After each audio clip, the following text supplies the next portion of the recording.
শুভ সন্ধ্যা। নমস্কার বন্ধুরা, আশা করি আপনারা সবাই ভালো আছেন। আমিও খুব ভালো আছি। আজ 3 দিন হলো আমি আহমেদাবাদে এসেছি, তো এখনও ঘুরে কিছু দেখিনি।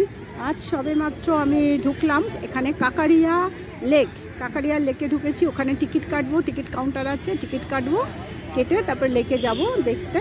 লেকে কীরকম দেখতে সেটা দেখবো এবং আপনাদেরও দেখাবো, আপনাদের সাথে আমি শেয়ার করব। তো রাখছি, এবার যাচ্ছি টিকিট কাউন্টারে টিকিট কাটতে। ওইদিকে হচ্ছে টিকিট কাউন্টার। এই যে আমি লেকে ঢোকার জন্য টিকিটটা কাটলাম, এটা 10 টাকার টিকিট। 10 টাকা দিয়ে টিকিটটা কেটে লেকে ঢুকেছি। ভিতরে ঢুকে গেছি, দেখলেন ওখানে আমার ব্যাগ চেকিং হয়েছে। লেকে আসতে গেলেও ব্যাগ চেকিং হবে, কারণ যদি আমার কাছে মশলা গুটখা এসব থাকে সেই জন্য ওরা চেকিং করলো। তো এখন আমি যাচ্ছি লেকের দিকে। টিকিট দেখালাম আপনাদের। আপনারাও যদি এখানে আসেন কখন আহমেদাবাদ ঘুরতে কাকারিয়া লেকে, তো 10 টাকা করে পার হেড টিকিট লাগবে। এখন সন্ধ্যা হয়ে গেছে, সেই জন্য এখানে এখন লাইটিং চালু হয়ে গেছে। দেখুন সব লাইটগুলো জ্বালিয়ে দিয়েছে, লেকের যত লাইট আছে চারিদিকে লেকের লাইট জ্বালিয়ে দিয়েছে। লেকটা পুরো আমি ঘুরবো, দেখবো আর কি আছে দেখার মতন, আপনাদের দেখানোর মতন।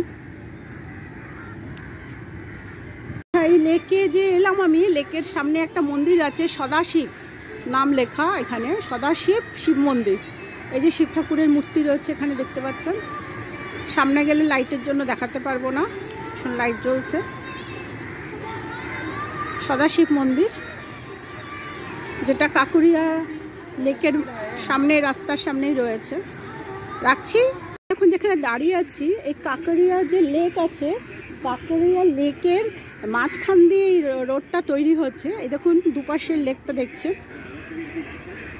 এই যে লেকটা রয়েছে পুরো, এদিকে অর্ধেকটা রয়েছে আর এই দিকে অর্ধেকটা, আর মাঝখান দিয়ে রাস্তাটা হয়েছে।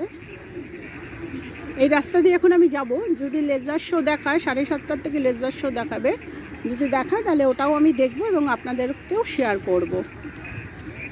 এই রাস্তাটা দিয়ে পুরো আমি এলাম। দূর থেকে দেখুন লোক আসছে এখনো, যেহেতু চালু হবে সেই জন্য।